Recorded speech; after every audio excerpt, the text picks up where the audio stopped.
Welcome to the Outer Realm with Michelle DeRoche and Amelia Pisano. Airing live on the United Public Radio Network, 105.3 FM in New Orleans.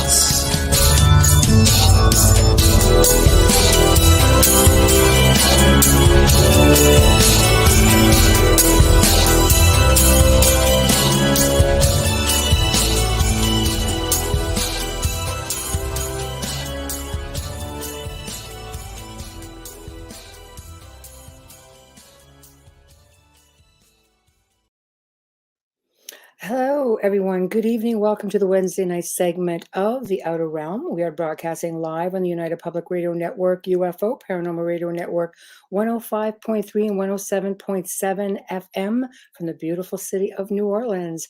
We are fully sponsored by the amazing people over at Folgers Coffee who have been a part of our journey since the very beginning. So thank you, Folgers. We appreciate you so very much. Also, big thank you to Dr. Snick, Justin Snicker, the sonic surgeon, for his sponsorship and contribution of his time, his music, and his voice for the intro and outro. He's an award-winning composer of Halloween, horror, sci-fi, and dark wave electronic music, which can be found anywhere that good music can be found. Also, big thank you to Steve McGinnis, the artist behind all of the artwork here at the Outer Realm. Big thank you to him. Check him out on Instagram and, of course, Facebook. He does a lot of commission pieces and has a lot of great horror pieces ready to go. So tonight, we welcome Philip Kinsella. And honestly, I've been waiting for this because, I think the book Sky Crash throughout time was fascinating, to say the least. But I think he had me at Reptilian. I just was like, what? I did not see that coming. I totally did not see that coming. Anyway, amongst other things. So you guys will be listening to this in record mode. So you'll have to just meet little old me in the chat room later on. And if you have any questions, sorry guys, put it in chat and Philip can check it out after the fact. All right. Here's the man himself. Hello. Hello, Michelle, and thank you very much for having me on your amazing show. I'm very honored indeed. Oh, thank you. Honor is mine. Believe me, I've really been looking forward to this. So it's like, mind you, I don't think Philip ever sends me anybody that I don't really have a good time with. So Philip Mantle, of course, Yes. Flying Disc Press, and he's always like, I have amazing people. I'm like, yes, you do. So here we are. So I like to start off around humble beginnings. I mean, we don't, I won't say, because I'm one of those people, we don't usually just wake up one day and say, hey, I'm just going to do this, unless you've had a personal experience. Like I've had them since I was a child. So I always sort of knew I was destined to be a little bit odd. So how about yourself? Where do you want to start? I can join that club. When I have an identical twin brother, Ronald, and myself, when we were younger, we used to spend time with our maternal grandparents. They were like second parents to me and my brother. They lived in a fairly big house, and we spent our vacation periods there. In fact, all the vacation periods that we could there. And it was one summer, summer kind of like afternoon, late morning afternoon. We have, when you're a kid, you kind of like try and cast your mind back to an event, and you can't particularly specify a time, but we think it was the afternoon. We were out the back in their garden, and it was a beautiful summer's day, a slight breeze, and we saw this in broad daylight, this silver orb, and we were 13 years of age at the time, me and my brother, coming through the sky quite fast. We thought at first it was a balloon, and then found out that it wasn't, because it came over the garden and hung suspended over our grandmother's head. Now, it was perfectly spherical. There were no markings on it. It was silver, or it seemed to cast a kind of like a dirtiness on it, and that was because of the reflection from the tree in the garden. And we asked our grandmother what it was. It made no sound or anything like that. And she said the fairies have come to take a closer look at us, because she was psychic. I love but that. we knew, but we knew it wasn't the fairies. And this object then moved towards the second floor of the house, looking through the bedroom windows, then went up to the third floor, which would have been the loft area. or another bedroom area, and then went over the house, and we ran into the house, up the stairwell, and into the front part of the house, and we saw it moving off quite quickly. That was the start of this areas of high strangeness. What really got me involved in this was that many years later, we lived in the village of Marston Mortain, 5 miles outside of Bedfordshire. And we lived in a big house in a cul-de-sac. And on one such occasion, I won't go into too much detail with it, Of course. and has been analyzed. There was what I could only describe as the viewing of a being that came through the glass to the doors. And in the early hours of the morning, I had what people refer to as an abduction, an alien abduction, and one that played out quite fantastically, but was also something that petrified the life out of me. And at the end result of that, I had been left with scars, nosebleeds to the right nostril, marks on my right arm, found it difficult to walk, and also an implement that years later had been discovered in my right ear, but not really treated, very strangely. So it was partly to do with what we would call the greys. And at that point within time, I had been 20 years of age, and I had no interest in aliens, but I wanted to find out what they were, what happened to me, why it happened. And this then led to me beginning to write about it, and I was credited, very honorably so, with an article that came out in 1996 called Spirits in a Material World, but which dealt with the abduction hypothesis, and certainly a model that I have been working on ever since to kind of like understand several theoretical areas of what the greys could possibly represent. So that, in a nutshell, is how I got involved in ufology. Wow. That's a big question, what the greys represent, because so many people are on the fence with that one. It's some people have phenomenal experiences. Other people are just like, no, I'm good. Like, Yes, yes, I had one yeah. show up right beside me. I was awake and I'm laying in bed. I'm going, so I'm feeling a little vulnerable. I just remember going, nope. I just turned it over. I was like, nope, I'm not doing this. But I'm sure it happened. But I just Yeah. let me fall asleep. I don't care. But what are your thoughts on that? I mean, I wouldn't be sure if I wanted to get involved after having that sort of an experience. Yeah, well, it was rather because I'm very practical, I'm a very grounded individual. I'm very, very, very grounded, and I deal with Mm, no nonsense attitude. But in right. terms of the UFO subject and psychic realms, they are real. And what happened in 1996, when I had this article published in a magazine here that is now no longer available or published, called Alien Encounters, I had a download. I remembered Mm, in 1996 because the abduction happened in 1989, and for mm, years I've been trying to think about it. And this idea came into my head. Now, I know that there are a lot of people who have their own ideas about what the greys are, yeah. what they represent, where they come from. And this is the really murky area that we find ourselves, because you daren't have an opinion, because if Mhm. you do, then you're told, well, you're wrong. Well, I'm open to all forms of speculation, Mhm. every one of them. We don't know. But Right.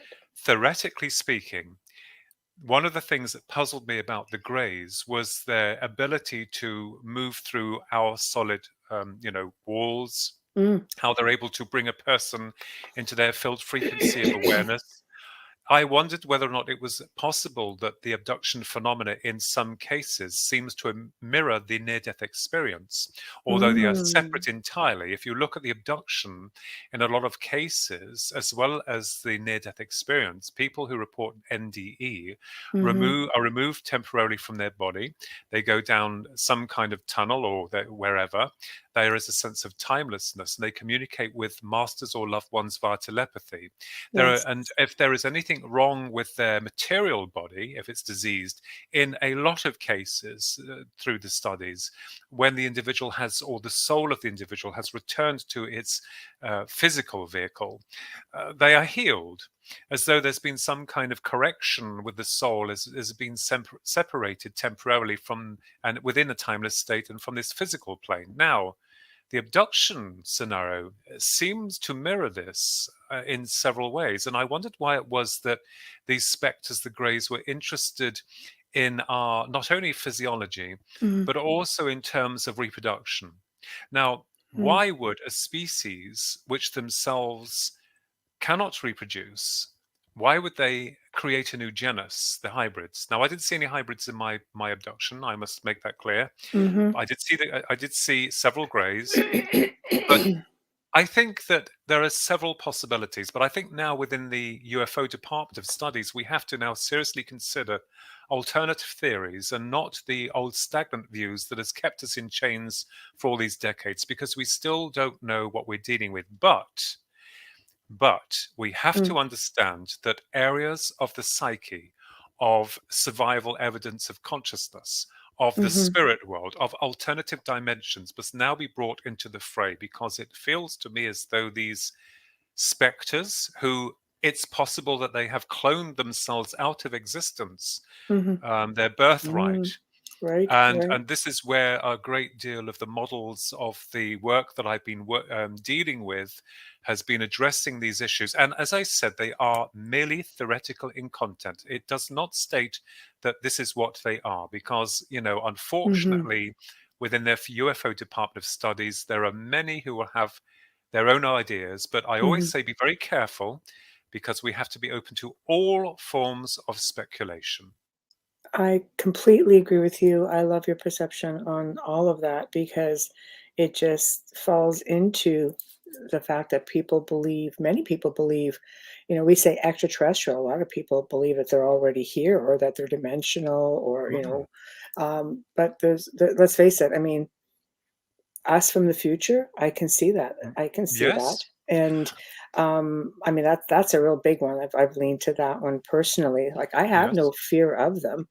Mind you, if I started, you know, going into regression and getting some memories, I might get a little volatile about it. But, you know, but I mean, I think that the ancients, I mean, let's just face it, the ancients emulate, you know, you look at petroglyphs and things like that. There's a Mm, lot with the Greys. There's tombs that have been found. There's all kinds of information there. So we know they were a part of our past.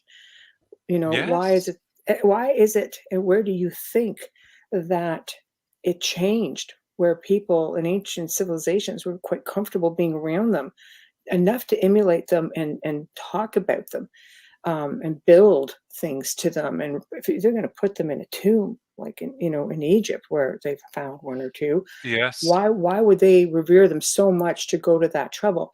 And then all of a sudden, you know, our civilization's like, no. Yes, well, I think that a lot of that has to do with control from above, and I think that we're Yeah. finding that already with regards to, without going into too much detail, Yes, of because we course. will be here for months talking Oh, about yeah. this fascinating subject. But That's okay, there are Philip. You those. can come back many times.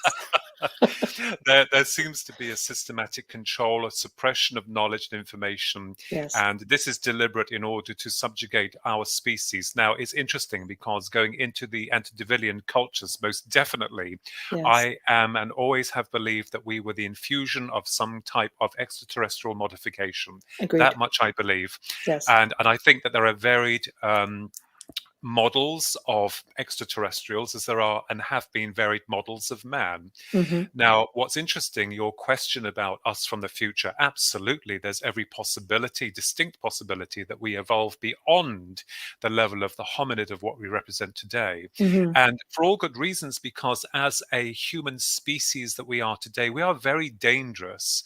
And I Mhm. think and feel this is why the system that we serve, that not always in our best interests, is now keen to know everything about what we're thinking, what we're doing. The Greys seem to operate as a one hive mind consciousness. Mm. Mhm. We do not. And therefore, I think this is what makes for us as a very unpredictable species. So, you know, do we evolve into a more advanced model of what we really represent beyond this vehicle that we currently represent? Is the human model an experiment? I believe so. But I Mhm. think and feel that it's possible that that experiment has failed, because because of the unpredictable nature of us. And also the fascinating theory of perhaps we could be dealing with a species that is so far removed from our universe, they could have actually come from an ultra universe. And Yes. get this, how about this for a thought? And this is in my new book that I've just finished, that's coming out next year for Philip Mantle, about the UFOs and the Greys and areas of high strangeness. What if that the Greys themselves are creating a new species to take the remnants of what we are into another dimension or an area of space or time, because we are at the end of our line. They're salvaging what they can get. So again, as I said, I am open to all forms of speculation, but we have to look at all areas. And because of our indifference from them, they do not wish to connect with us really on a physical level. But they are interesting. And as a Kathleen Marden, God love her, once said, that did make me laugh. She said to me, you know, there could be a rogue group of Greys, rather like some bad cowboys out there, like humans. Sure, so, round them up. so I think in terms of the highly speculative nature of reality, and also, Michelle, we have to now bring into, as I said before, many other areas into the fray. People believe that UFOs were physical spacecrafts that were coming from another planet. I'm not doubting that. No, but I'm the sure magnificence, the magnificence of how they can incorporate, bend space and time, perhaps even light, and reconstruct themselves into our reality, it is certainly an option that's open. I had one person criticizing me, saying they are physically nuts and bolts craft. And I said, I am not disputing that.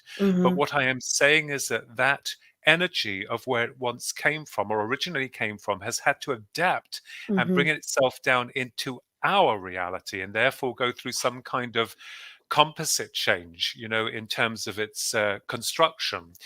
So, you know, I mean, but yes, certainly us from the future, that is a very good and highly interesting theory. And as I said, absolutely acceptable. I think it blends in a little bit with yours, with the respects of they maybe cloned themselves out of actual Yes. existence. I mean, if that is the future, you know, maybe it is coming back and trying to maybe rectify that to a degree. Because let's Yes. face it, everybody's all about AI. Yeah, I just want to, you know, vision myself, put on these glasses, and I'm going to be in some forest. I don't know, why not? Let's walk in the damn forest. I'm just, you know, I just have a bit of issues with that whole thing.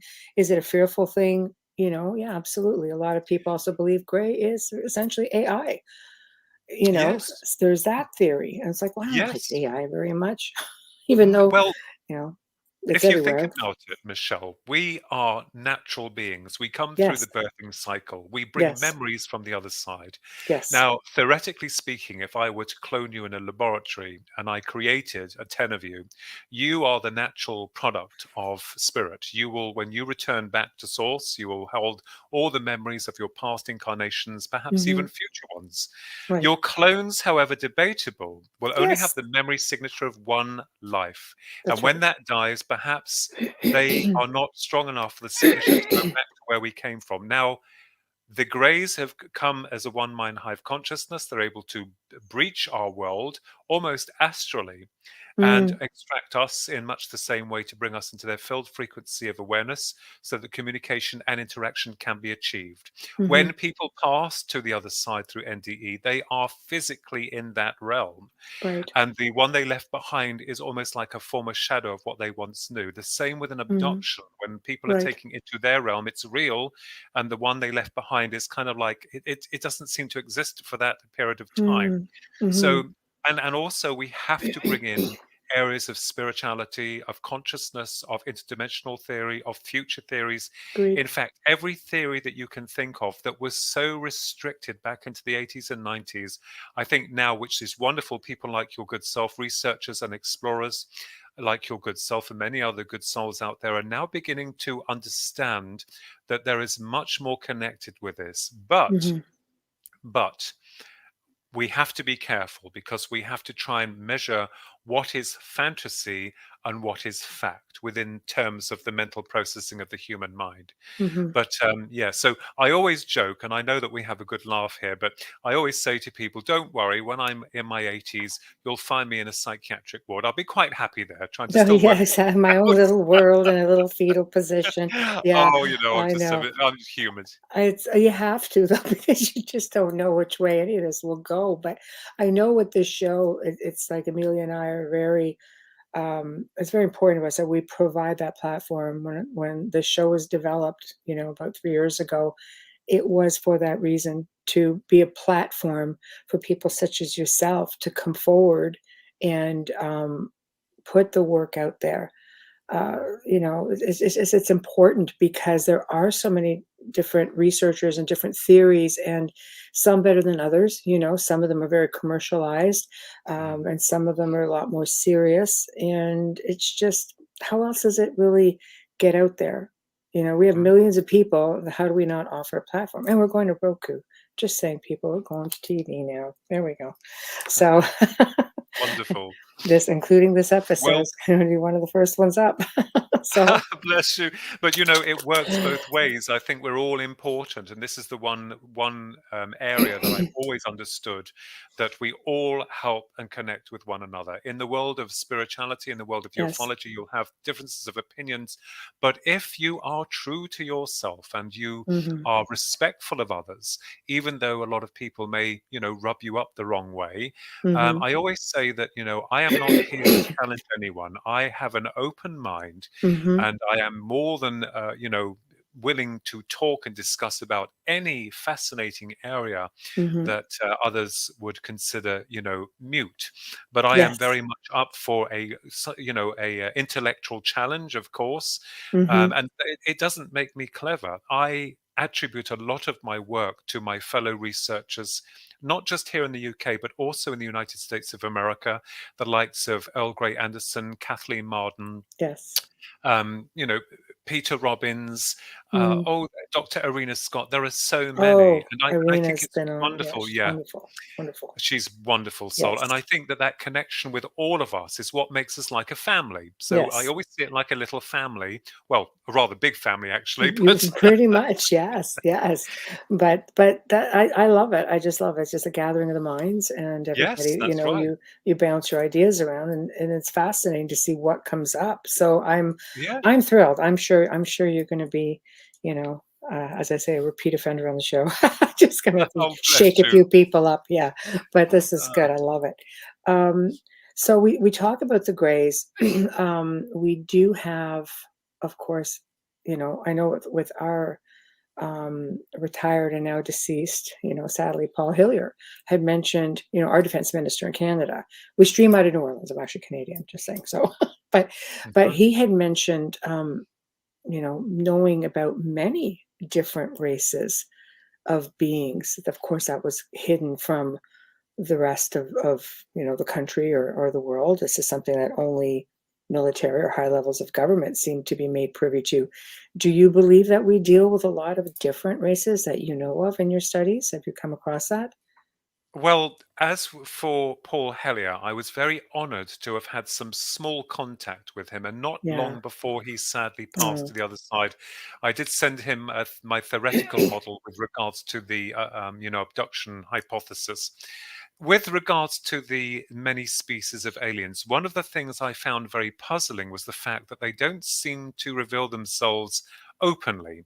No. No. Normally, when a individual is having what we call an experience with a UFO, when the UFO comes in, it seems to alter, both time and space, and then in some cases has a real connection or subjugates the individual on a psychic level, where interaction is then made possible. Hmm.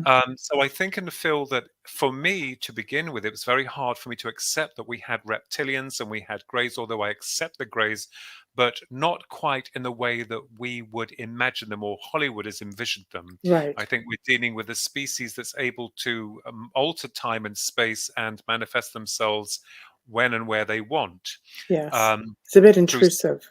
Yes, through central points of time, and also perhaps linking into the very core, the essence of the individual's mindset, coming Mm, in through the psychic realm, the pure consciousness of the individual, not the physical vehicle that hmm keeps us on this plane. So, with regards to these species, I'm not so sure. I have asked that question myself, Michelle. You ask a very good question. Is this only privy to the military establishments? And we've heard stories of these underground bases and tunnels, and some mm, people coming forward as witnesses saying they've seen the reptilians or whatever, hmm but they've never been forthcoming. And Right. I think and feel that the objects, the UFOs, are unquestionably real. They are there, they're here, but the occupants are very elusive. So we're not sure. I do remember one um, tale. Um, well, it was an experience that a guy in an army barracks had here in England, and it was all done through Paul Sinclair and his mate as well, who does a lot of filming on one of the series called "You Don't Mention the Reptilians," and there was a guy that saw a reptilian that was actually camouflaged like the Predator from the film The Predator. Okay, see, I've Um, seen things like that. I just don't know yeah, what that camouflage is. yeah. So Well, that some obviously. iridescent sort of translucent thing, right? Yeah, so Yeah, we don't know. I mean, this is yeah. why I think we look into the interdimensional hypothesis, but I do believe firmly that hmm many of them could be walking around us and we wouldn't even notice it. We wouldn't even recognize them. 100%. Absolutely. 100%. I am totally on board with that just because some of the experiences I've had.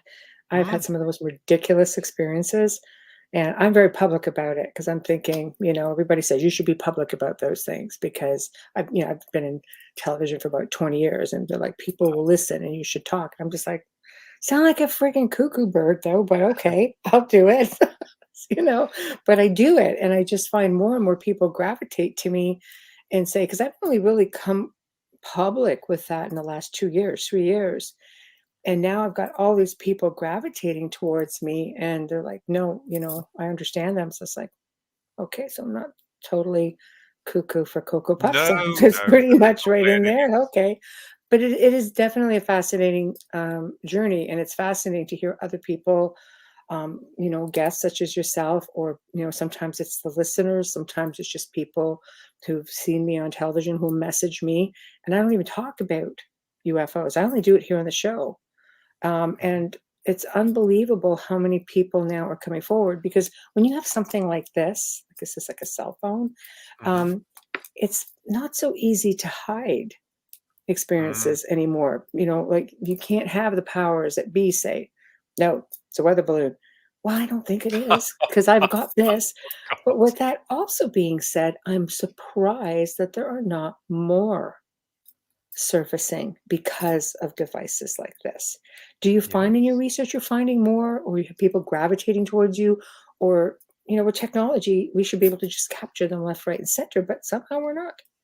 Yeah, well, I think personally that the phenomena itself, or this singularity, has seems to advance in nature. If we go back into the old times where we were seeing dirigibles, and then of course Mhm, they turned into ghost rockets, and then of course into the classic flying saucers, and then the triangles. I think the intelligence behind this is morphed continuously, mhm, and it's interesting when you mention about the future, because what we have been seeing is nothing less than the future in right, terms of like us flying triangles and trying to get sources up there. I don't think they've quite done that yet, but right, right. dirigibles most definitely. So, is there some intelligence that's given us a push in the right direction, for us to evolve into a more technological species? My brother Mhm, suggests that perhaps even that the crashes, or the varied crashes that are in isolated areas, no doubt.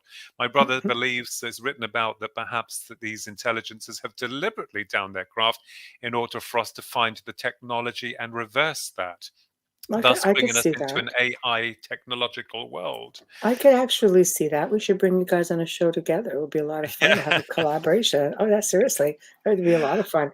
But I can see that.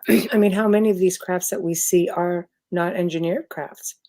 There's Well, some yeah. researchers out there who don't believe that we're seeing as many actual, alien crafts as we are reverse engineered crafts. Because if you factor in all the, the governments in the world, everybody's got their hand in it, or even if only half did, that's still a pretty big odds, which would lend to, Ron's theory a little bit as well. So I don't Mm. know. It's Yeah, I think also that the phenomena is very intelligent. I think, it secretes itself. So where are the aliens? One of the articles I wrote not so long ago is, where are they? I mean, we know they're here, we know they're Mm. around, but we can't film them, we can't capture them. There are a lot of dubious films, unfortunately, on YouTube, Mm. sadly enough. But it is fascinating because, I believe that they are with us and among us, but they have advanced as well in Mhm. terms of secreting themselves away from us, because they know that if they are revealed, we would just tear them apart, and we would literally. It's true. All, We're a really volatile race of yeah, beings, aren't we? yeah, and that's why you'll understand that UFOs are not always in close proximity to the individual, and Mhm. normally contact is done on a kind of safeguarded level Yes. where the subject is immobilized, Mhm. and I think that this says a lot. But Mhm. however, whichever way you look at this, rightfully or wrongfully, they obviously have their agenda. But we as a species, not you and I, but many Mhm. of those at the top have their own agenda as well, and there could be a war, or I love the X-Files when they said a silent war Mhm. occurring that the masses are Yeah. not aware of, because those at the top are very clever in Mhm. in turning the finger of doubt upon the inquiring mind and making it into something that it is not. Right. So, I think there's a lot of aspects that need to be covered, but the clarity, and there is no clarity because it's so unclear, and that's how the system likes it. Mhm. It's It doesn't true. want us to see transparency. No, it's true. It's true. Which brings us, of course, uh, to Sky Crash. Ah, yes. Da, Yes, da, Sky da. Crash. I know. Oh, controversial. Drum roll. I know. Yeah. I know. Um, I was just I didn't even know where to start when I just got reading all, because Rendlesham to me has always been fascinating. Always. Yes. There's just so much. I think, much like this side of the world being Roswell, I think that's where a lot of things change with Roswell, with not only awareness to a degree on a different level, but the level of control. And for you guys, it was Rendlesham. So, Yes. where do you want to start? Do you want to start with the incident Oh, itself, or do you want to just jump? Like, I'm just going to let you take it because there's yeah. so much information. I want to make sure we get as much out as possible. Yeah. So, take it Well, away. I remembered I was a young lad when I read that they'd released the information that American military troops had come into contact with an unknown craft. And I remembered I was a young lad in a field reading that, amazed, completely shocked, Hmm. not realizing that synchronicity was about to play many years later. We all know about Rendlesham. We know about the 1980 event with the events over the Christmas period, the 3-night period with Hmm. Colonel Charles Holt. I have met him, had dinner with him, Hmm. and with my brother. He is a fine, sharp gentleman. I'm not going to Hmm. go too much into the details of what happened to them because that's been done to death. Of Jim course. Peniston is another lovely guy. I've been in contact with him. But fast forward, I belong to a UFO group. After 1996, when I had my article published in Alien Encounters, Hmm. or around about that time, and then we met Peter Robbins, and he said to me and my brother and Susan, a good friend of ours, "You've got to go to Rendlesham. You've got to go there and check it out. There's still a lot of strange activity happening out there." And so we did. And since that period of time, since the mid 90s through to 2000, we did our research there. Now, this is where it gets really spooky. When the events of Rendlesham were released, there were three ladies who wrote a book originally on the case called Hmm. Sky Crash: A Cosmic Conspiracy. That had been originally published by Neville Spearman in 1984. This blew open the lid to what was going on or had gone on at the base. Although, of course, like Roswell and other UFO Hmm. counterparts, things change with new information or information that should not have been, added rather Right. dubiously. Right. So they wrote this book, and one of the authors was Brenda Butler. And when Susan, Ronnie, and I had gone up to the forest, which is roughly around about a 2-hour drive from where we live here in Bedfordshire, not too far really, it's only a 2-hour drive. I remember getting out of the car in a beautiful forest, and we saw the base and everything, and it's not used anymore. And I said, I'd really like to meet Brenda Butler, not knowing where she was in the world. And when we did our exploits into the forest, we saw all this flashing of lights coming from a copse within the one of the forest areas. And I thought, like, is that a UFO? And of course, we realized that it wasn't. But as we got closer, we saw this gentleman and this lady and this big white German shepherd that were playing some music and using cameras to, capture some images. So we walked past them, and the lady was quite, hello, like this, hello. They're not sure what we're about. And I had this intense feeling to go back and speak to her. And when I did, I said, are you looking for the orbs? And the lady got up and said, yes. And she said, why? And I said, well, I was rather hoping I would meet Brenda Butler. She said, my dear, I am Brenda Butler. What are the chances of that? Yeah, Synchronicities. I don't believe in yeah. coincidence. But the forest itself, when we had made acquaintance with Brenda and her good friend, her male friend, they showed us on camera, video camera, this image of a grey, and they caught it, and it looked like it was camouflaged and moving through the forest. And they kept replaying and replaying it. I'm thinking to myself, well, why isn't this type of thing not on TV? You don't see this on TV. And they were very blasé about it. But of course, what I found out later was that Brenda Butler is actually the guardian of the forest. Not only was she the author of co-author, I should say, to Sky Crash: Cosmic Conspiracy, but also had been in that area for years. Wow. And she was no stranger to UFO activity and strange paranormal activity happening before and well after the 1980 event that occurred at Rendlesham.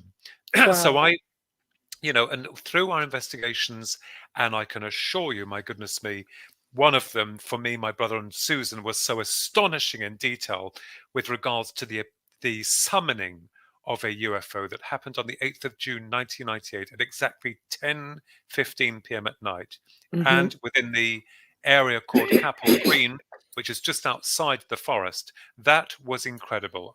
I mean, we had so many strange experiences, but the experiment itself clarified to a degree some form of conscious interaction from these intelligences beyond our realm. So it gets even stranger, Michelle, because when I connected with Brenda and we would go and do our vigils and we would talk, you have to earn someone's trust, you see. Of course. And I said, well, why don't we team up and write a book about the stuff that you've experienced and what you've gone through? And she thought, that's not a bad idea. And she gave me a big, thick, about that big, thick book, well, a manuscript really, all handwritten and with lots of illustrations. And so I found myself wading through that. Now, I know that people will say, well, hang on a minute. Rendlesham is more to do with the American military troops. God loved them back in 1980 at, Bentwaters and Woodbridge. How can anything else be a part of that? Well, it has been, and this is something that a lot of the public were not aware of.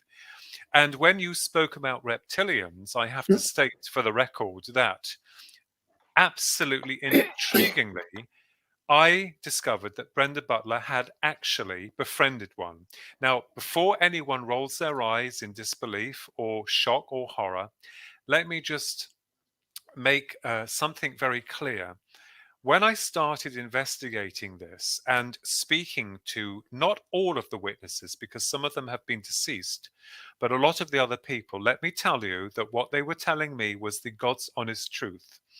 Brenda Butler, well after the 1980 event and just prior to her book being published, Sky Crash: A Cosmic Conspiracy, with British ufologist Jenny Randles and Dot Street, she was summoned to her friend's house, Dot, who was very scared because she had a gentleman there by the name of David Daniels who could seem to just walk just here from one room and then to another. And Brenda thought that she was joking until she had driven the 35 miles or so there to go and see her, and realized that this gentleman did seem to have these strange powers. He was a tall chap, I suppose for a male. He was very handsome, crew cut haircut. He had a long leather jacket on, smartly dressed, and was very cool and calm within his composition.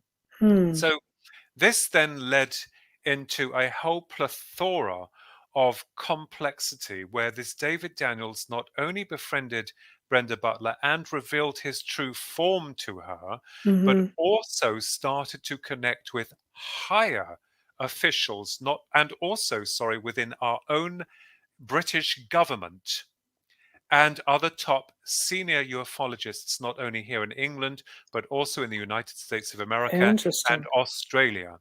So Wow. this, and there's another twist to the tale that most people don't know, is that when I had met Peter Robbins with my brother and Susan, and he had told us to go and check it out and see Rendlesham for ourselves, we had gone there on one occasion in a minibus group with a lot of other people within our UFO group. It was BEAMS, the British Earth and Aerial Mystery Society. I'm not affiliated with them anymore, but I was linked with them at that time. And we'd done a sky crash. This was well after the events of 1980 and of Brenda's subsequent meeting with this reptilian. We had gone to this sky watch in Rendlesham, and we had stopped off in a pub, not to have drinks, because you don't drink when you're sky watching. That wouldn't, you'll see more stars than you shouldn't. Yes. But we had a meal and something to drink, and this man approached us.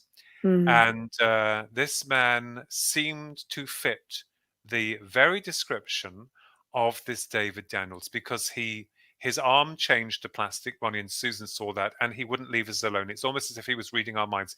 And although we weren't successful in the Skywatch that night, every single person in that minibus was talking about this man who called himself then Joseph.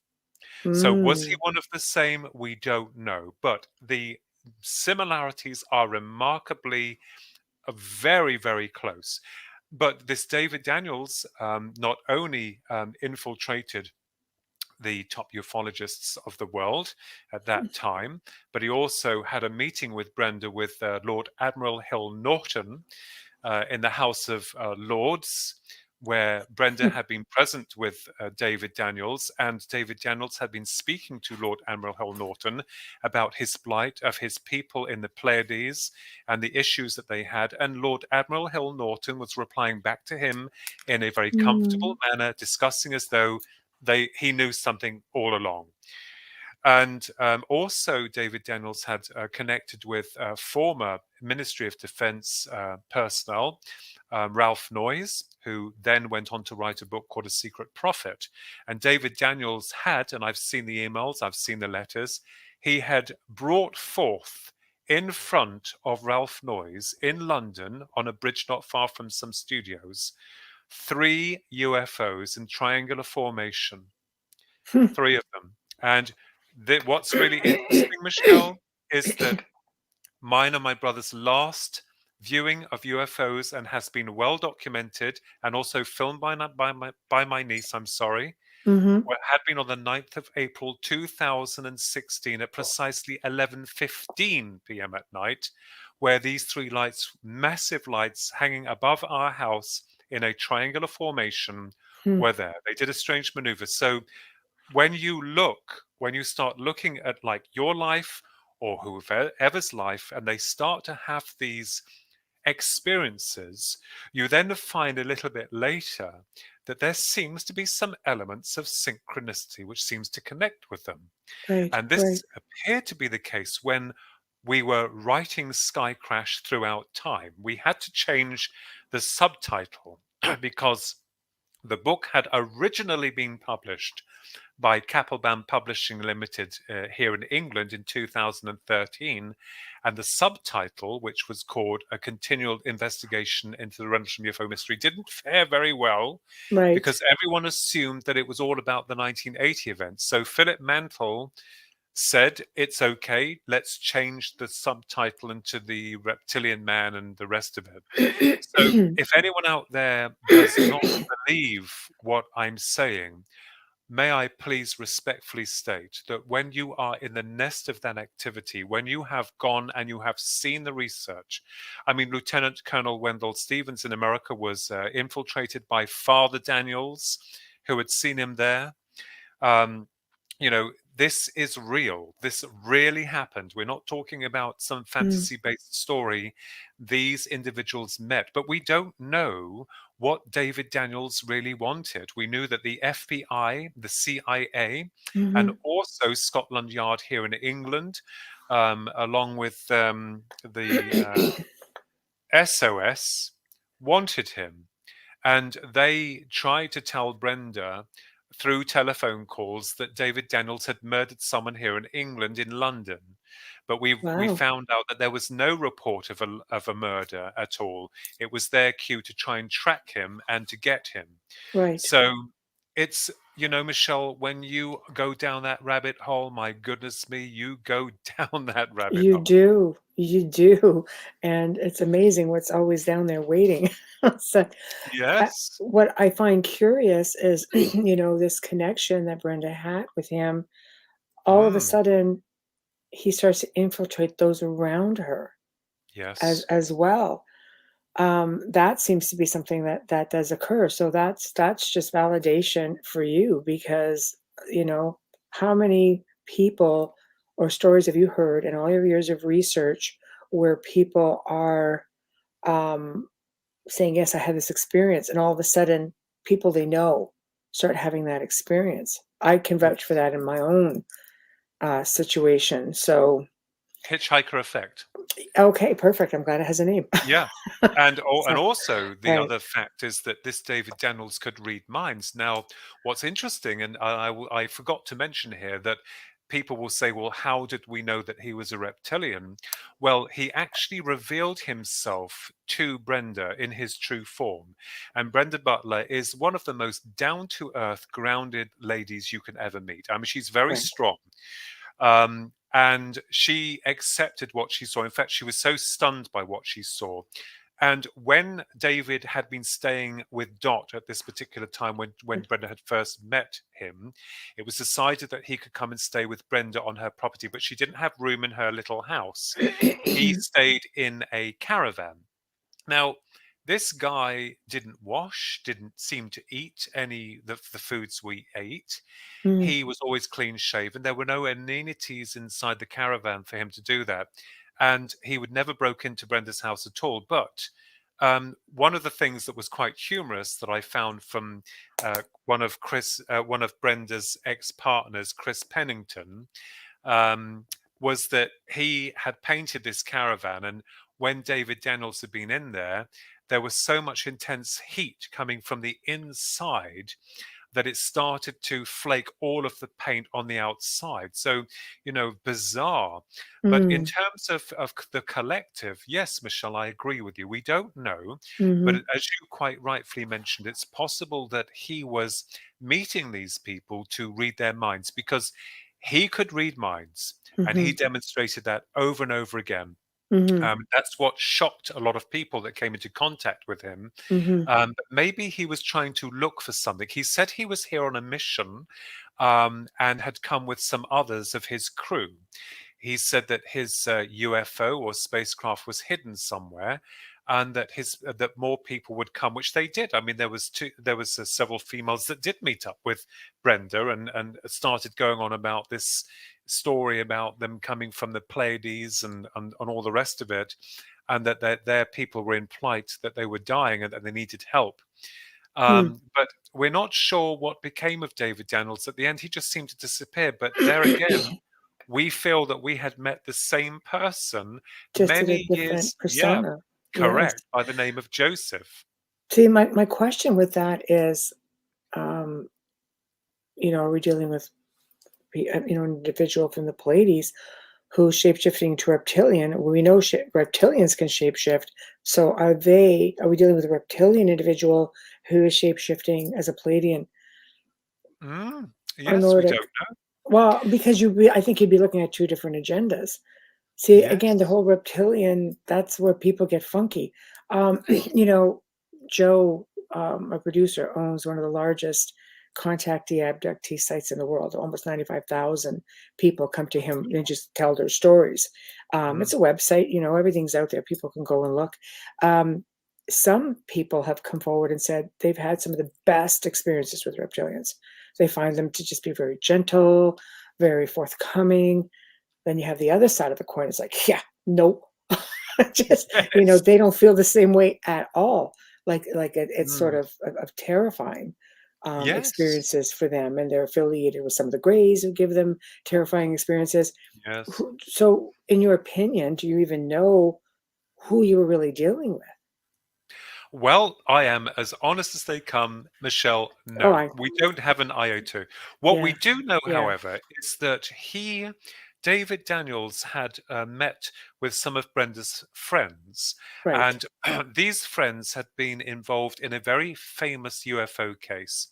Um, was it the Avery UFO case, something like that? Well, anyway, John Day, one of the main contactees within this UFO case that was very famous here in England, did not get on with David Daniels when they met, and this row, this argument ensued about them both recognizing each other from past lives, oh, geez, from other star systems. This is not science fiction. This is what oh, happened. that's Brenda crazy. could not, yeah, Brenda Yeah, could not understand what was going on, and she had never seen David Daniels in such a state. But it appeared that this guy, John Day, who's mm-hmm. like your regular guy that had this Right, UFO experience and with his family, and right, it was well documented. Immediately upon David Daniels, it's almost as if they would have killed one another, because they were sworn enemies from two different factions, from two different species, from a mm-hmm. world not here.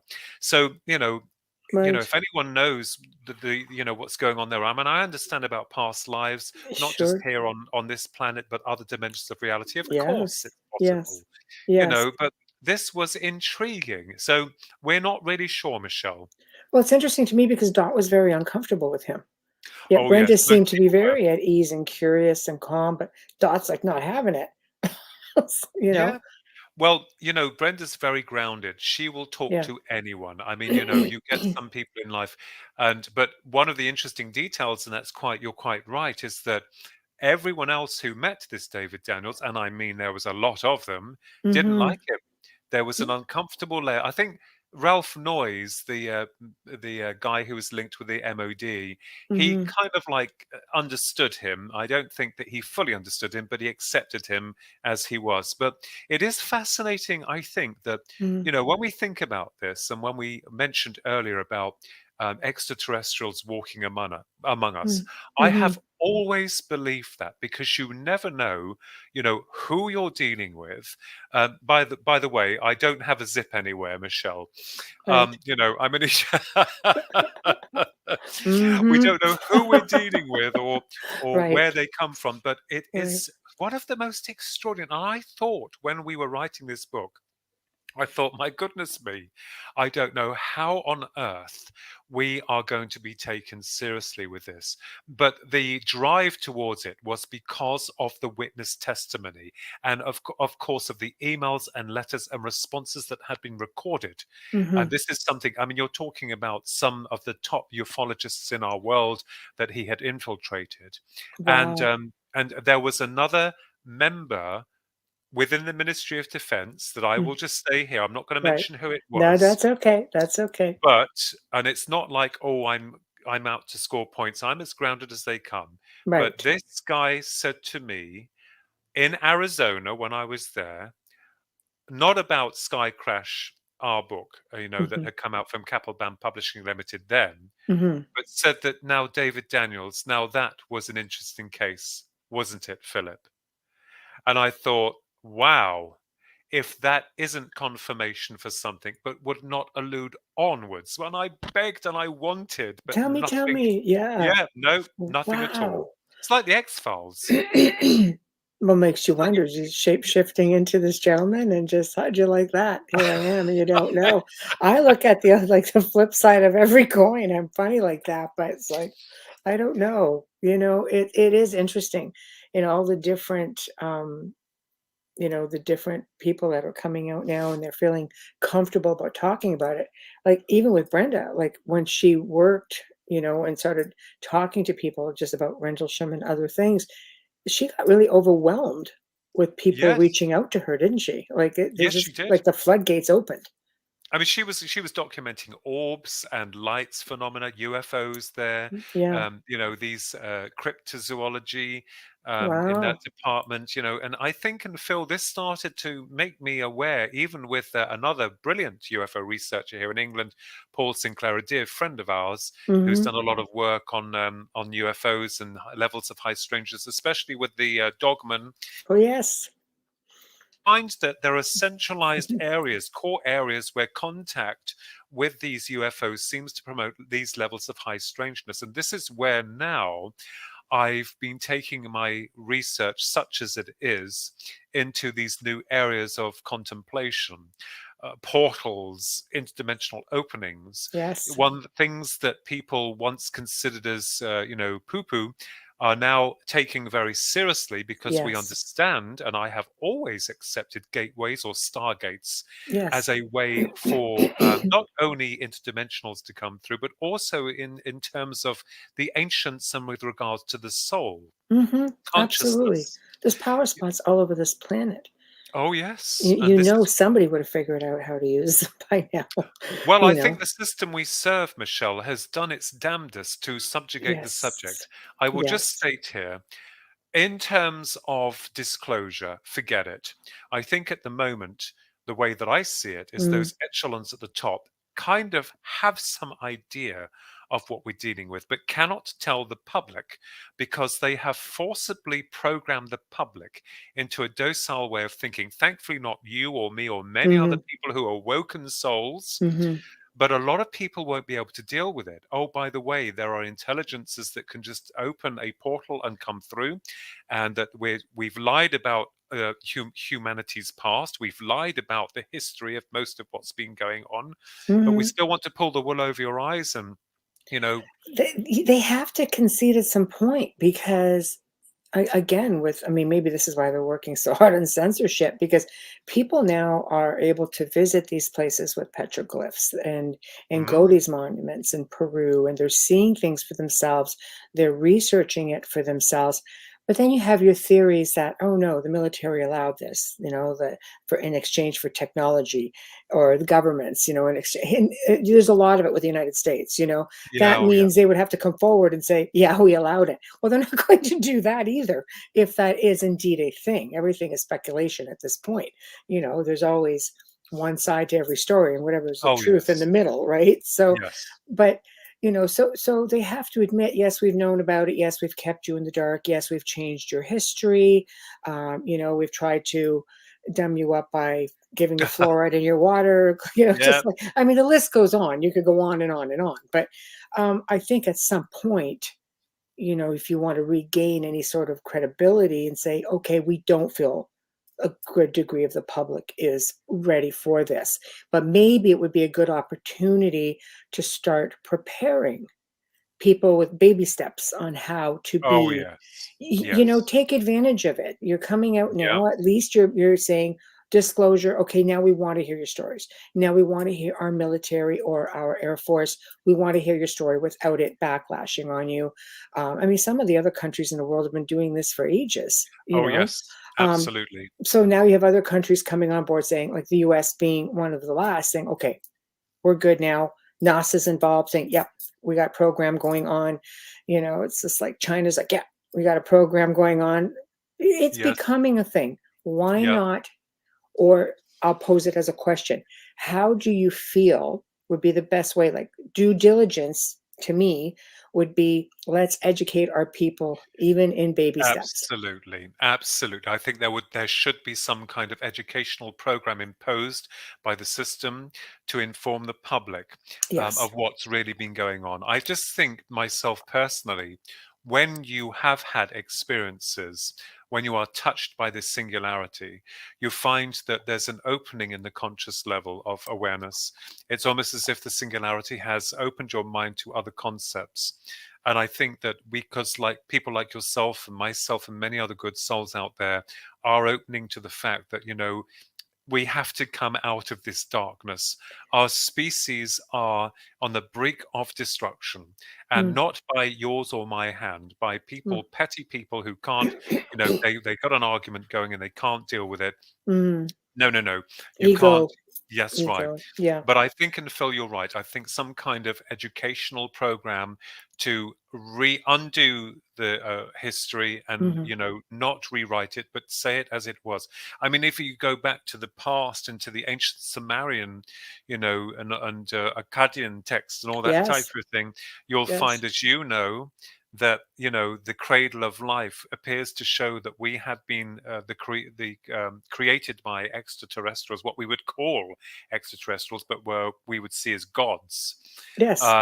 And it's interesting when you said that in certain epochs things seem to go awry, we seem to go backwards, and then Yes. a lot of that information or forbidden knowledge has been secreted from us. And so we've got to another stage within our human evolution where once again we are now moving into a radical technological age, which makes it far easier to control human perception. So I agree with you. yeah. So, where I know that this is going a little bit beyond. No, that's Sky okay. We Crash. like that when that happens. We eventually make our way back. But yeah. Well, I Yes. think we're all trying to do that, Michelle, and trying to get ourselves back to where we started in Yes. terms of the very beginning of all that is. But I think that one of the things I'm very blessed with and very fascinated with is meeting these extraordinary souls and and who have had also their own unique experiences, as you yourself have done, Michelle, and all the other people, the many people that are connected with you and affiliated with you.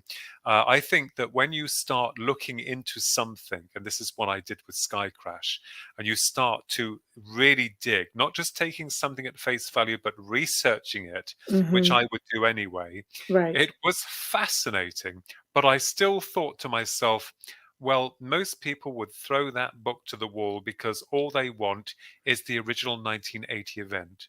But we had also, Susan, Rod, and I, been hassled by military helicopters when we were doing our experiments in the forest, coming down at low level just above the trees to try and flush us out of the forest. And I must state here that the forest is not restricted for the public, but these military helicopters would come down, even to the point where it's all in Sky Crash, where we had Susan and I, that is, Ronnie didn't come with us at this point, been in this field area, and there was light activity coming to the left, and there was a military helicopter that was coming down to the ground. And I remembered my stomach dropping because I thought, my God, you can see the pilots. Are they going to come out and arrest us?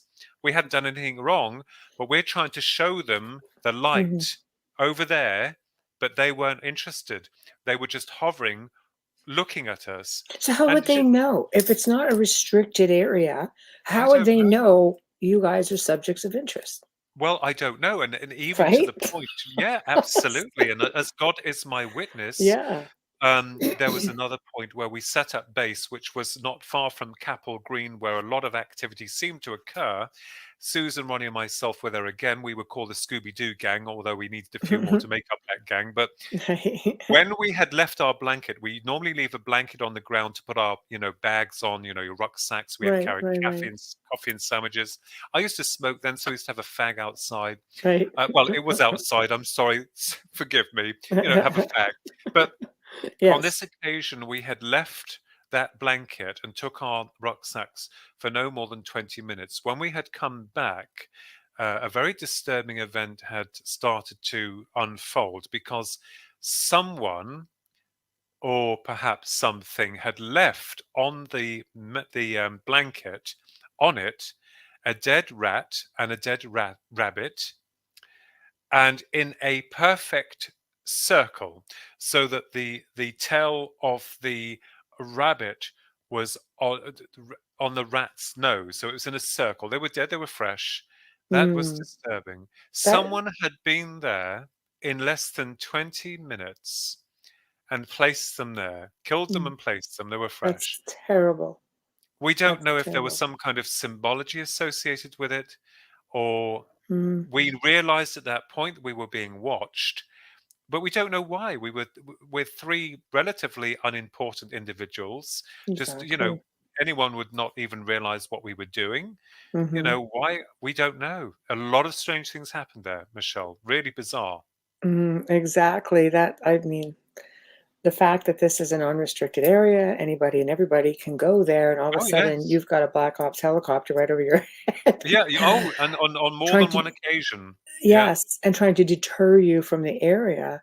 Yes. That would lead me to think, just, and not even knowing anything about, let's say, UFOs or Rendlesham or anything like that. That would lead me to think that there's something there they don't want you to see. Yes, and as I said, these areas promote levels of high strangeness. We even Sure. realized that there was rumbling coming from beneath the ground. Um, Oh. oh yes, oh Do you think yes. do you think there would be a base underground? There has been rumor, but Yeah, that curious. cannot be substantiated. And as I said, I've Right. spoken with It's some other theory. researchers. Yeah, that's Yeah. right. We don't know. We Yeah. don't know. Right, right. Well, I know we have stories like that up here in some of our large provincial Yes, parks. They believe yes. that that's the situation. So it's like, okay, I'll send you an interesting picture after the show, and I'll explain where it comes from, and you're going to be kind of going. So I know. But to me, going back to, let's say, talking about cryptids, just, Oh yes. sidetracking a little bit with high Oh yes. strangeness. We had a gentleman on the show, you may or may not know him, called Ron Morehouse, and he spent 50 years researching like Bigfoot, Hmm. but quantum, from a quantum level, because orbs often show up when Yes. he's around. UFOs, he just disappears, just like, just random footsteps just stop. He is totally gone that Wow. extra mile with it. I can connect you if you ever want to, to talk to somebody about that level. Because when you mentioned your friend, I would love to speak with somebody with the dog man whole incident. Oh, Paul Sinclair. Oh Yes, yes. yes, that Yes. would, to me, would be fascinating. But he did Bigfoot after 50 years of research, and tied in all of these different things, and it makes you wonder. It's exactly what you're talking about, you Yes. know? And also, if you think about within cryptozoology, especially with regards to the fascinating cases of the dogman, one of Yes, the interesting and highly speculative, conditions that surround that is that most people report glowing eyes. Now, yes. we know that any mammal on this planet or any animal does not have glowing eyes. And No. I have always considered that the phenomena itself seems to morph.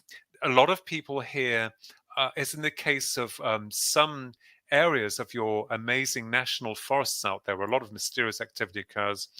Mm, I've read and read and read a lot of cases where sounds are heard before the arrival of these beasts, and that yes. the fear that is felt from them is incredible. Not always, not in all cases with Mm, the Sasquatch, but right, certainly with the dogman. right. And I think, statistically speaking, I think we might be dealing with something that is and could be a shapeshifter, or as well as interdimensional. So whether or not they are a Mhm, species unto themselves, or that they are appearing as some mhm, kind of ancient folklore to get through to us. But the question arises, this is the big question. mhm. What does the Sasquatch and what does the dogman want if they, with us? I'm not just talking about food in some cases, but that sounds Right. a bit grisly. But Ooh, what is that it? Is the experience there to change the individual? We don't know. Is it a personal thing? I don't know.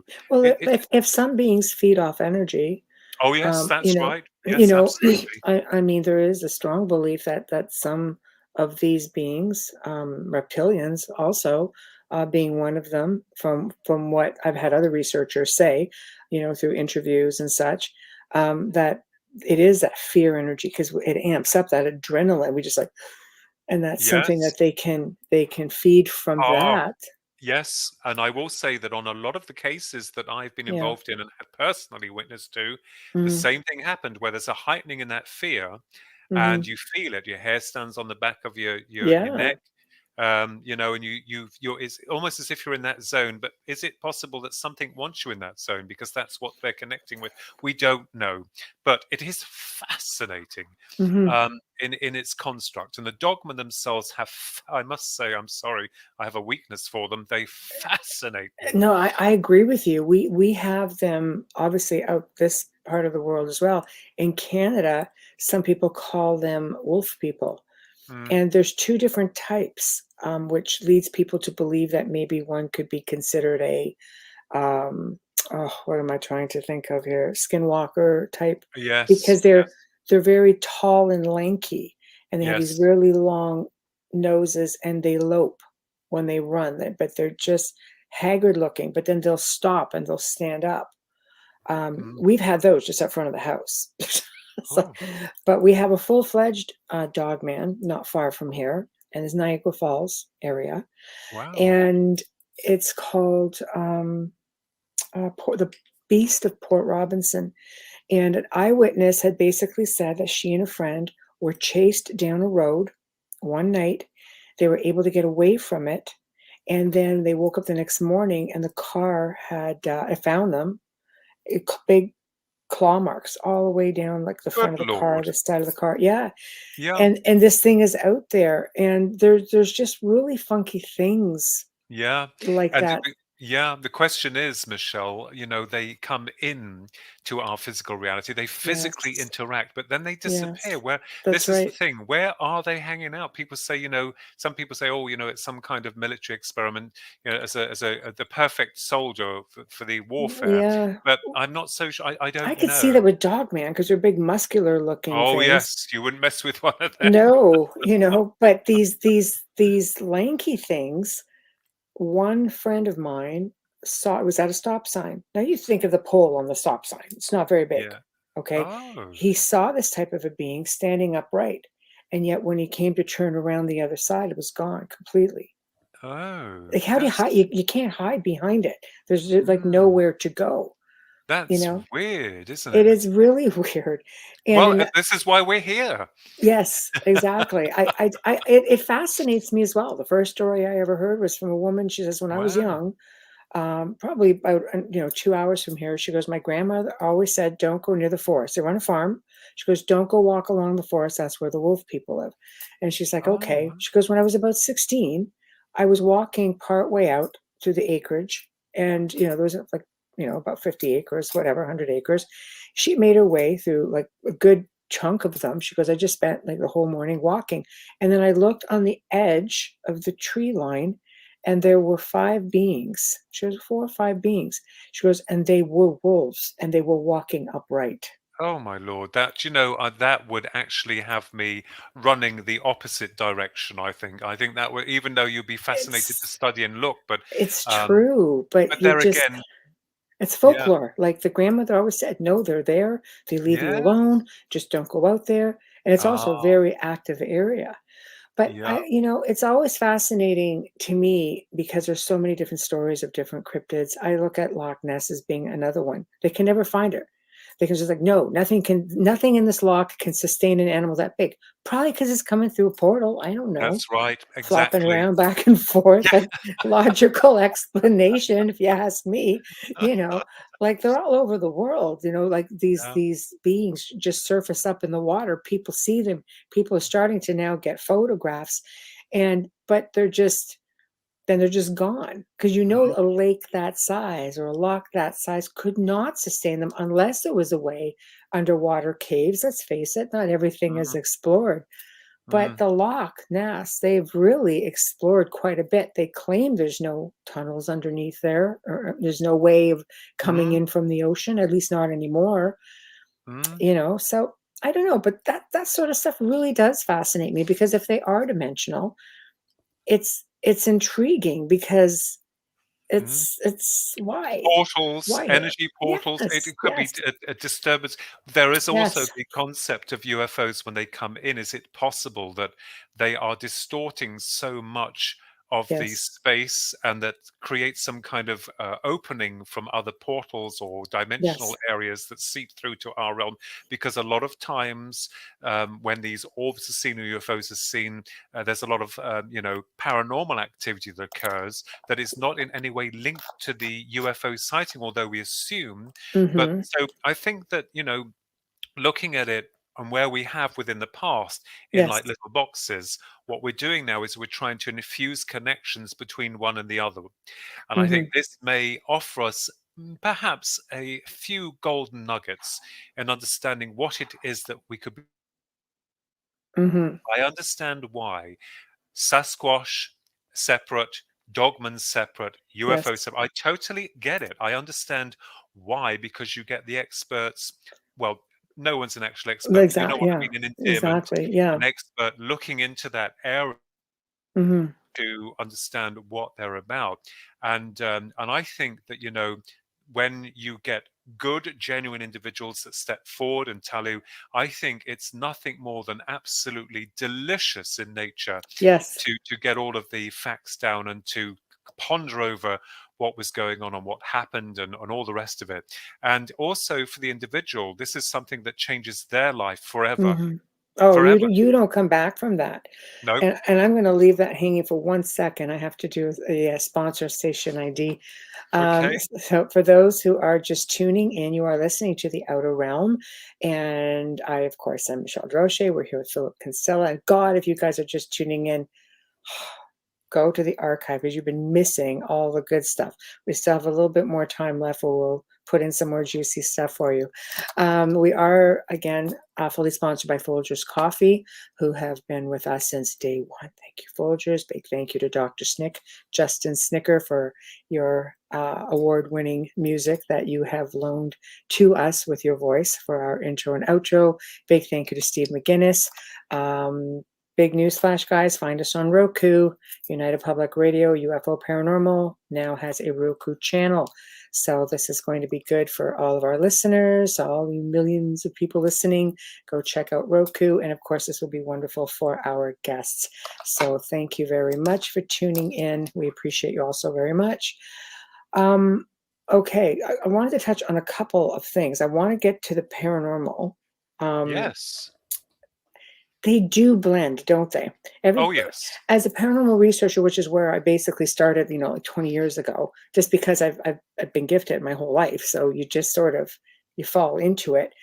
And they really go hand in hand, because there are many times where I thought, oh God, I've got this attachment. Something is just sort of always there, But I also started remembering back to my grandfather's fascination with the stars, things that were happening to members of my family.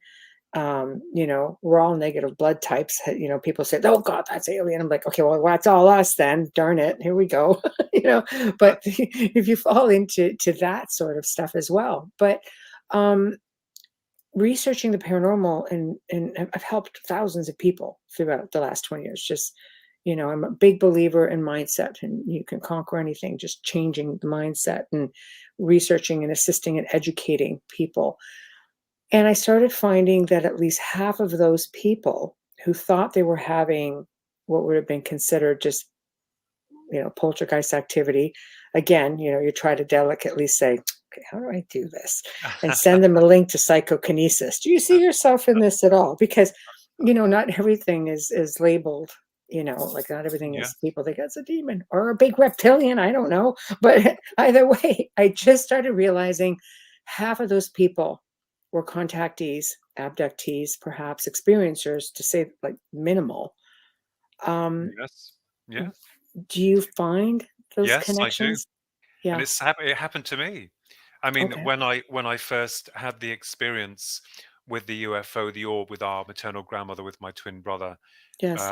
all those years ago, and then finding through memory that things had happened much earlier in our life, and then Right. going forward to the abduction in 1989, and then to the revelation of the theoretical content, which is theory only, in 1996, then going forward then when going to see a medium that used to work for the FBI in America on cold soul cases, who brought my maternal grandmother through, and then being involved with the psychic realm for God knows how many years, even still to this day, Mhm. there seems to be connection links with regards to not just UFOs or aliens, as we call them, or cryptids. There is definitely a psychic part, a conscious part, a part of what we call the paranormal. Yes. Now, when mediums see lights around people, I see them. I see them not through peripheral vision, but directly. And Right. I make no bones about it. They come in different colors. We don't know what the colors mean. Right. But UFOs also come with lights, but are more overpowering. So I believe that the psychic part, those lights are very different from the lights emanating from a UFO. But these lights, these orbs, seem to be responsible in opening or creating changes within not only the Mm. environment, but also in the configuration of what's coming through them. Right. So, So if I have a big blue orb going through my house, what should I be concerned about? Because I we have paranormal experiences here, house is haunted, and we also have a lot of extraterrestrial experiences here. yeah.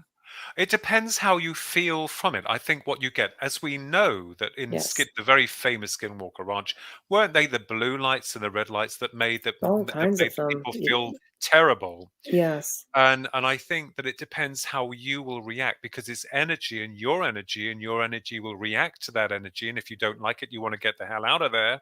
Or if you feel that you're very connected with it, this is the thing. What we don't understand, a lot of Hmm. people don't understand, is that we are soul consciousness Right. operating in a body, a Right. physical body that's dependable upon this environment for a certain amount of time. It, Right. it does lack in some areas, unfortunately. I do Right. joke and Right. say. Well, in this Um, case, it was just Wayne going, "Oh, I just saw a big blue orb go behind you." I'm yeah, like, "Oh, but I did still anything come out question. of it? No? Okay." No, but I see the You know? lights, Michelle, and this is the thing, the Right. spirit lights. I've seen the Yes. UFO lights, but spirit, and it Yes. fascinates me because I'm thinking, well, is that an opening? Is that the consciousness of the individual? Mhm. Is this some other dimension? Mhm. Most people will say, "Oh, I've got it worked out," and I was saying, "No, hang on just a minute. You haven't got it worked out." Because even, a lot of people say, well, Mm. it's this or it's that. It's good to speculate, but we don't. But it Right. is there. It is there. And these lights are operating with no electrical switch. They just come in and go out. Yes. It Yes. is fascinating. It is. It is fascinating. Light anomalies on average to me fascinate me. And again, I see the connection even with scientists like with sleep paralysis, the paranormal Oh, says, "Oh no, yes. that's the Hag syndrome." Science is like, "No, no, Oh, no, that's just this yes. hits you a certain time of your life." And then when you have the abductions and things like that, and then they include, lights.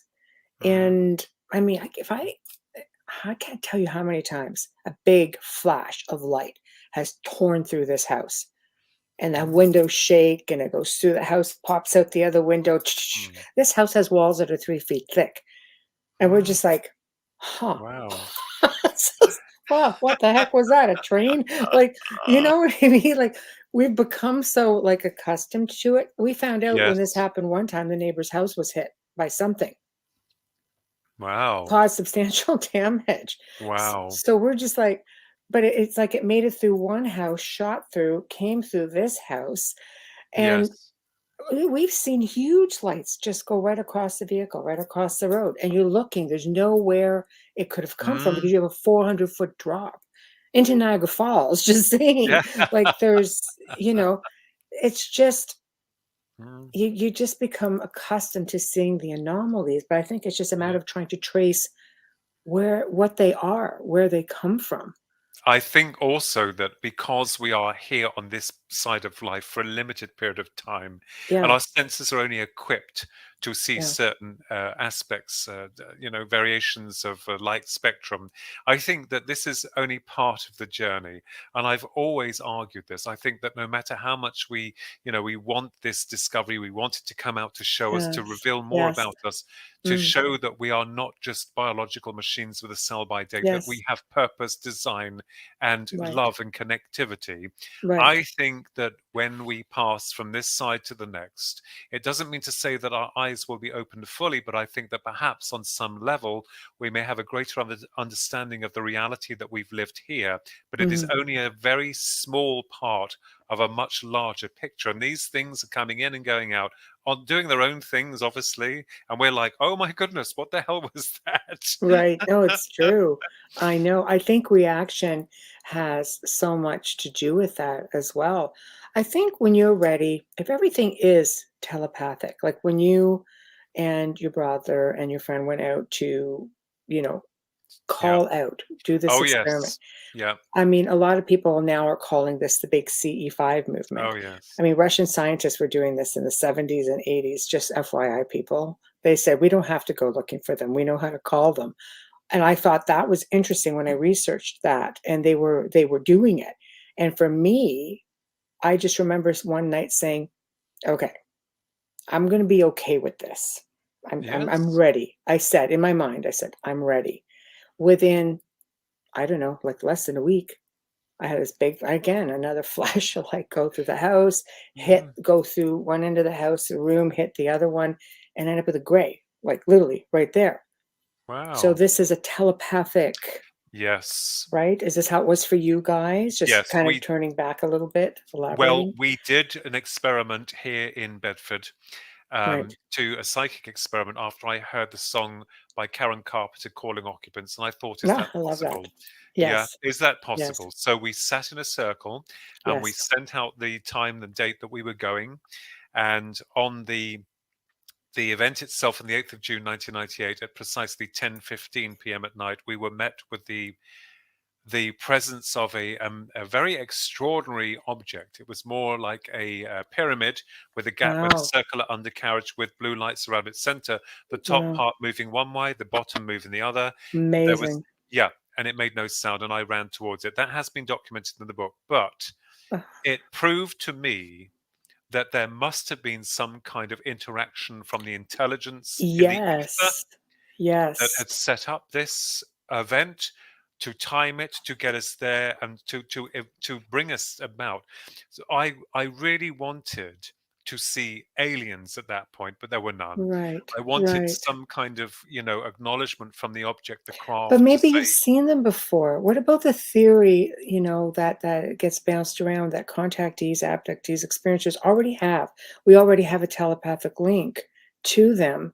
So when we call to them, they just automatically come. I think for my part, there is a little bit of fear, and I'm very honest, not Oh, with the spirit okay. world No, or but with those on the, but you with should have the. fear. Your experiences from what you said opening the show were a little bit, I'd be Oh yeah, fearful but too. I think that I think for myself, from a lot of what I've understood, not everything, but what I've understood myself is that we must be very careful what we invoke and what we bring in. Yes, I agree. We have to be very I careful, agree. but that's, I think, for people like yourself and myself, I like to take a step back and have a look in, have a peek in, and then Mm. explore and examine and study and see what we can find out, and then Or try poke and it put with a some. stick, basically, make sure nothing's And coming making out, sure it's right? at quite a good Okay. distance as well too. Right, right. So a big stick. Okay, we're good. Yes, okay. No, yeah, I would agree with you. I would agree with you on that. I found though for myself when I finally made the decision to say, okay, I'm still uncomfortable. I don't like things coming in. You're supposed to feel safe in your home, in your room. Hmm, That part yes. bothers me. I feel it's a bit intrusive. But yet I keep thinking, well, other people get daytime sightings. I can have a damn daytime sighting, like I'm sitting at the table, it's like, okay, here I am, but Yeah. I just found that's when all the downloads that you talk about started happening, all these downloads. I have felt hands on my head at night, and then all of a sudden, Mm. the next day I'm researching and I just know stuff and I'm going, okay, that was interesting. And, you don't quite figure it out. Yeah. But the last sighting of the UFOs on the 9th of April 2016 at precisely 11:15 p.m. Oh, Was the triangular formation, which had been a big orchestration of events that occurred, and we had found out just recently that these objects had been tracked down by the Owls of Scilly, moving their way up towards us. They were stationary, they were amazing, wow. and so when you want something to happen, it's very rare that it happens, and that did with the 8th of June 1998 one at Rendlesham. Then, of Right. course, the 9th of April 2016 event itself was not orchestrated by any form of intent from ourselves, Right. but was absolutely spectacular. And all of that information is also in You, the Public Deceived, the Grand UFO Deception, which has been published by Right. Philip Mendel's book, and not Yes. because this sky crash was about the Rendlesham event and that type of thing there. Yes. Yes. Well, what would you like to see with all of this disclosure and research? Where would you like to see it go? Because I you're like neck deep in it. So what would make your job a little easier aside from an alien just landing on your house and saying, "I'm here"? well, first of all, I would have a wonderful dream of like Close Encounters where we were all there to Yes. see and physically touch and reach out to this force to understand. That would Right. be a dream. But the way that I would like to see disclosure is not so much as disclosure in terms of the way we think it's going to happen, but Mm. I just prayed and wished that those people that are in the know would be honest. I wished and prayed that they would come forward and say, look, let's work together. I'll give you a Mm. quick example. Yes. I'm Great. part of New Force, National UFO Reporting Service here in England. Mhm. My good mate, Nigel Ross, created it. And I had sent a letter to one of the high members within Parliament stating, and I have the letter, a copy of it. Let us get together. Let's work together within the UFO Department of Studies. Let's put everything on the table and just work as a team to find out what we're dealing with. Do you know, these people are meant to help us, yeah? Like You'd your think. Senates and within Congress. Mhm. Got nothing back. Complete No. silence. You should have wrote to Prince Philip when he was Oh, still alive. He was so into this stuff. he He'd was have very much, probably, yeah, he yeah. would have spearheaded it. Well, John Hanson, ex-CID, he's wrote Haunted Skies. He used to send a copy of his UFO books to Prince Philip, and he I had love them. that. The prince had them, but they won't. The royal family wouldn't bless them. God love them. They wouldn't really talk about their No, of interests course or not. things like that. Of course. It's It not like always that. happens when you pass away. "Oh, yeah, he was big in it." You're thinking, "Come on. This would have been really Oh awesome." yeah, no, You yeah, know? yeah. It's like it's too late. Damn, I Of missed the course. bus. I know. I know. I know. I love it, though. I love that. Do you think we need to worry about false flags and things of that nature? Do you think this will continue on, or do you think maybe now, finally, that the world governments, and I have to lean on the US since they were like one of the last ones and made a really big federal case out of disclosure. Well, Oh this is yeah, only like a pretend disclosure, but at the end yeah. of this month, we're going Well, to it was decide the if it's a United real one or States. not. Oh It's like, yeah. okay. Oh, Well, the United States of America is the forefront of technology, and yes. also we understand and Yes. was the country, the great country that started the ball rolling with regards to this, and we are grateful for that because Yes. you know I think and feel that false flags. I think people are starting to wake up, Michelle. I think they're starting to smell the coffee. I think they're realizing, you can't fool us for much longer. You've Right. tried it with Roswell. You tried it with all these others. It's not Mhm. happening now. Let's work together. Let's work as a unit. I mean, I was very honored to be part of within a scientific team, although I'm not a scientist, but with Right. Nobel laureates and a few knights, Yes. knighted knights. They, talking about this, about disclosure, and the phenomenal reaction that would occur if our peoples, those at the top, those in the know, if they do know that those that have the power to help us, Right. it was incredible. And Right. bringing people together, I think, people say, oh, people are going to scream and yell and shout and be afraid. No, I think the opposite's going to happen. I think people might Mm. just think, some of them might just roll their eyes up and say, oh well, get on with it. And I Mhm. really do, because if there's been some systematic programming to try and get us ready for it, well, we're Mhm. ready now. We're ready right now. We You are. I know? agree. I agree. I mean, even the church itself, for those who are very faithful Oh in the yes, religion, even they've said, "Okay, we have people on standby ready to help. Those who are going to yeah, shock, we're going to yeah, help you out with this." So I think it's I think a lot of these big organizations, and I call the church an organization. It's a mecca. It's its own country. It's its own thing. yeah, But they're also taking the precaution for their faithful, their flock, to be there, to yes. Well, counsel, to do whatever it takes. So, I mean, come religion on, people. If the changes. church are saying, let's do it, do I it. mean, the Pope said he would baptize an alien. They wouldn't have said that a Yeah. long time ago. Yeah. Science changes, and so It too does does. religion. It does. Human belief, structured systems change as well. It's because we're advancing, it's because we're evolving and we're growing up. But it goes into our past. I think we need to be educated on our past. I mean, again, I'll go back to the faithful, the First Testament. Let's look at Enoch. Let's look at Oh, Ezekiel. I mean, yes. come on, Yeah. there's a show.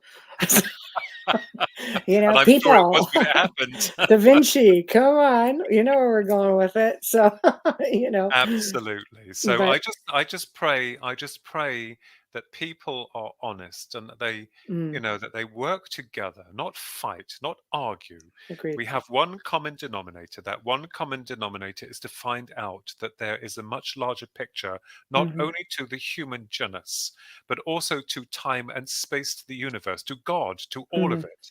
We are Yes. all part of this. Why are we fighting? We should work together to push and evolve on a much higher level of understanding. After all, we are still in kindergarten here on Earth. That is not demeaning a lot of brilliant people like yourselves and the rest out there, but we are still in kindergarten. Let Hmm. us reach out and be honest and work together in peace. Hmm. That would be This nice. that would be wonderful, but I'm afraid it's not going to happen It's a anytime tall soon. We order. know It's a that. tall order. I don't know. We can start with a few million people listening, but yes. So tell everybody what you've got coming up. How can people find you if they have stories to share, that sort of thing? Yeah, I mean, I have a number of books out already on paranormal and UFOs. I have a new book coming out next year. I'm not going to mention the title just yet, but it Ooh, is about the Greys and also about the abduction and areas of high strangeness. There's a little bit about the dogman in there. awesome. You can find us on www.thekinsellatwins.com. That's our website. On Facebook or on any one of the any of the channels, just check us out. If you're interested. But that's how you can get. And we do run a radio show called Twin Souls, which is part of the Paranormal UK Radio Network, and also another show called. Oh my goodness! My mind's gone blank now. That's okay. It's another That's radio show, okay. so yeah, Yeah, it's that's great. okay. It's really cool. I'll get shot for that, but never mind. I know. He's like, how do you forget that? Your mind sometimes goes blank, doesn't it? You know, but there we are. I love it. I love it. Well, thank you so much for joining me. It was a lot of fun. It really was just like bouncing some ideas around and again, very refreshing because I'm Thank you, completely on Michelle. board with many of the things that you were saying. And Yes, always nice to hear somebody else come out with the same thing. It's always yes. great. But this of course will air this evening, prime time, and you will hear from me after that. And I'll give you listenership numbers. It's always quite exciting once all the servers roll in and like that many people listen. So, yes. Yes. Well, I have to thank you so much for inviting me on your wonderful program, and also Thank you. for discussing some interesting, highly speculative areas within ufology and also elements of the paranormal. We're still looking, we're still searching, and we are, none the wiser, but at least we can think outside the box. I agree with you 100%. 100%. So in closing, I'm going to sign us off. So again, everyone, thank you for tuning in to The Outer Realm. We are at the end of another fantastic segment. Big thank you to Philip Kinsella. Just a wealth of information and really, really good information, guys. Check out the book, which is called, and maybe Philip can tell us where we can find it, but it's called Sky Crash. Look at that. I'm reading it. I'm reading it. I didn't even get it. Sky Crash throughout time. Oh, Gosh, yeah. been a day. It's been a day. Oh, and I forgot my own radio show, so don't worry about it. We're I'm both glad the it's same. not just me, but you have an No, excuse. It's later for you than it is for me right yeah. now. So, Where can they find the book and all your well, books? it's advertised in magazines, and you can also get it on Amazon as Kindle, as audio, as paperback, and hardback as well. So yeah, you can get it there. Excellent. There you go, people. You can go find it. Don't listen to me blubbering on. Anyway, big thank you to our sponsors, being Folgers Coffee, Dr. Snick, Justin Snickers, Steve McGinnis. Thank you. Thank you to all who, wherever you're watching, please subscribe, like, follow, whatever the case may be. Tomorrow night, I will be connecting up with my very good friend and fellow TV personality, Jack Kenna. Check him out. Y'all love him. Y'all know him. So he started this with me. He's going to come on and just guest host and be on the show with me. So guys, have a good night and we'll see you tomorrow. Good night. And thank you, Philip. Thank you very